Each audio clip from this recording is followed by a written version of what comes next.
Okay, let's go. Over the years, I bet I've used close to 50 smartwatches, so I've got a pretty good idea of what makes a smartwatch good and what makes a bad smartwatch. And the Kospet Magic R10 and P10 smartwatches are pretty good. Let's check out what these things can do.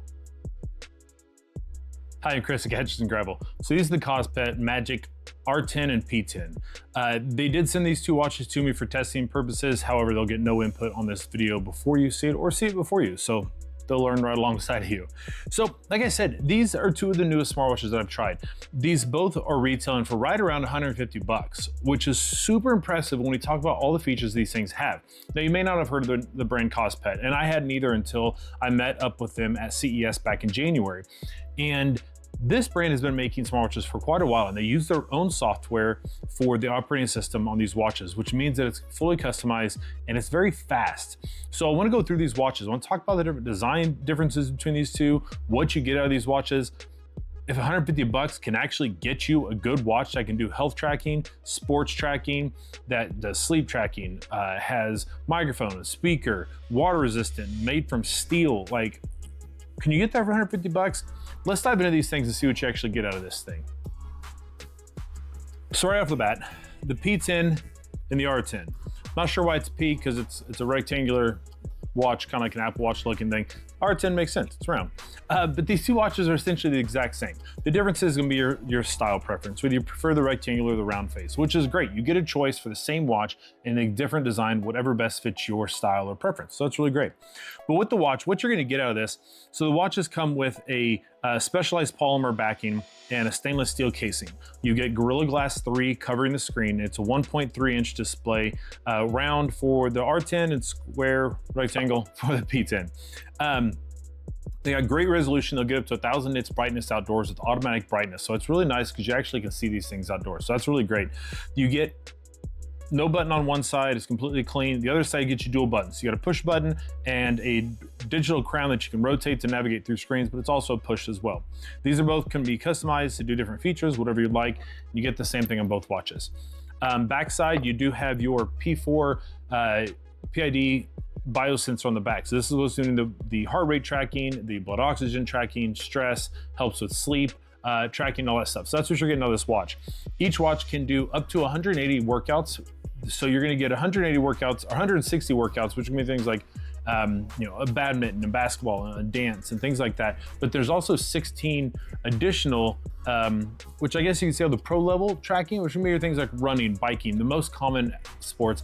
Those are gonna be automatically built in for auto tracking. The other ones you can select manually to pick when you wanna track those workouts. You get dual band GPS on these, and the GPS tracking on these is pretty good. It locks on pretty quick, it holds steady, and it's really accurate. So I've been impressed with that so far. I've done a few different workouts. I've played basketball, played volleyball, I've gone for some runs. I've used it just for walks, and it does a good job of tracking all that stuff for you. Of course, you're gonna get step tracking and things like that in these. What you do also get is, like I said, you get sleep tracking, which includes all the metrics. So some of the lower tier watches that are a little cheaper are gonna miss out on things like REM sleep and things like that, and restfulness. This tracks all of that for you. So it does a good job and breaks it down.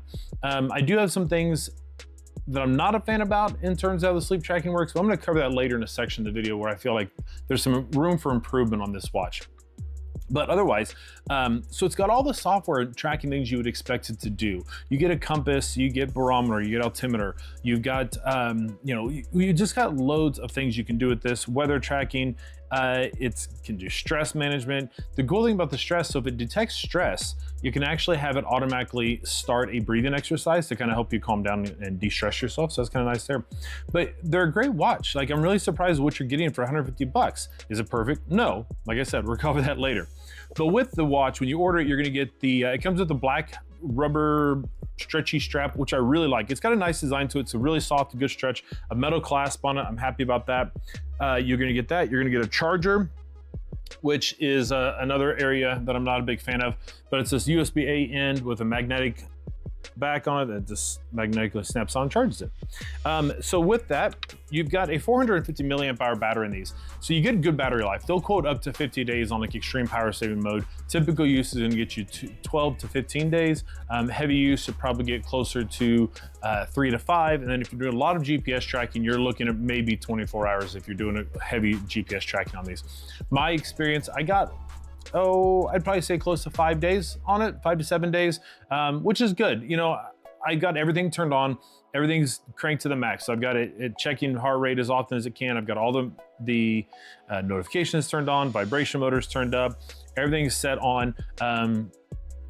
And it did pretty good. I'm pretty happy with that. You can do always on display. I did have that turned off to kind of extend the battery life a little bit, but it does have a raise to wake option. So when you raise your wrist, the light comes on, so you can read the watch. So works out just great for that. Let's dive in to the app and see what you get out of the app.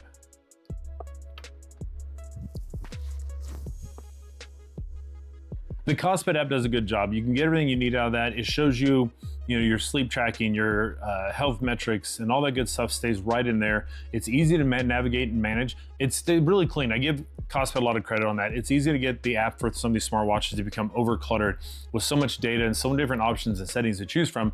It can get busy and hard to find out what you need. Kospet's done a good job of keeping it really well organized and giving you enough options to customize it, but not so much that it gets to the point where it's confusing and where anything's at. You can change your watch faces in it. Kospet has a good number of watch faces to choose from. There's a few different options. You can even customize what the always on display looks like. So it's kind of cool too. There is no app store. So whatever's on the watch is what you get. You're not gonna be able to download any apps. Amazfit does their own software, just like Kospet does. However, they do have an app store available for that. So sometime maybe as Kospet evolves, maybe they'll get to the point where they can start offering some apps as well.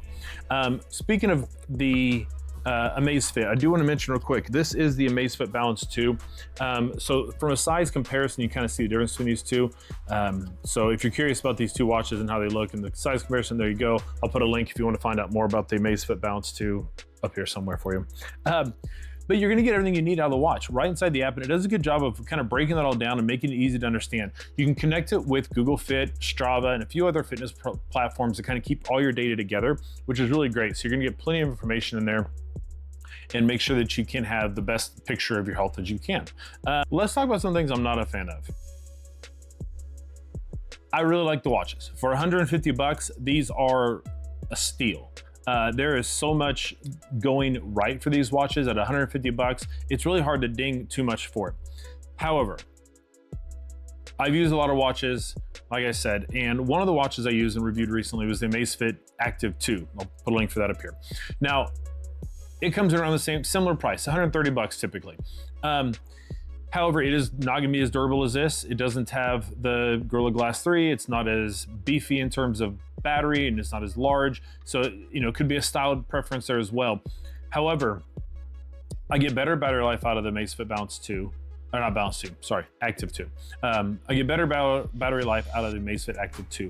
From a software standpoint, that's where Kospet has a lot of room to make up. Now, I did test the previous version of one of the Kospet watches, and the Magic R10 and P10 both come with a new version of the software, which is significantly better. So it is good. I do like the software. It works well, it's quick. There's just a few refinements in it that I think from like a quality of life standpoint could be improved. One of the things is just when I go to bed, most of the watches that I use, sleep mode. You hit sleep, it turns everything off, puts it in do not disturb, doesn't wake the screen, does all the tracking you need it to do. Unfortunately, the Kospet is more of a manual setup to get to that point. So with this, I've got a set do not disturb. You can put on a schedule, but so you can put on a schedule, either activate it or don't, or let schedule, trust it works. So you gotta turn that on, turn off the raise to wake, turn on sleep tracking mode, set your alarm. So there are just a bunch of little manual steps that have to be taken to get it to that point where it's ready to go to bed instead of just a one tap and go. So I would like to see that improved. The other thing I'd like to see improved is, while I'm glad that it does have a rotating crown, the vibration motor inside of it, when you get a notification and rotate that crown, is not great. It feels like $150 or maybe $100 vibration motor. It isn't very crisp. It feels a little bit loose inside of it, so I'd like to see that tighten up a little bit.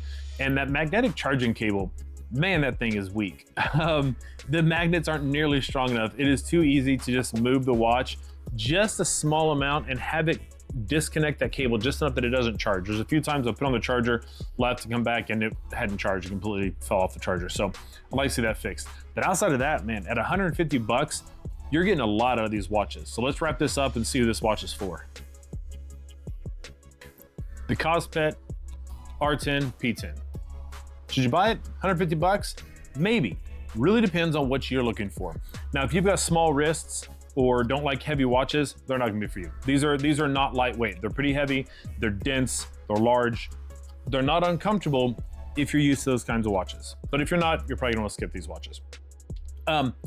They've got lots of health tracking features. Sports, they do menstrual tracking for ladies. They do menopausal kind of help, not gonna say training, but help with that as well, and kind of track metrics for that to kind of help if you're going through that.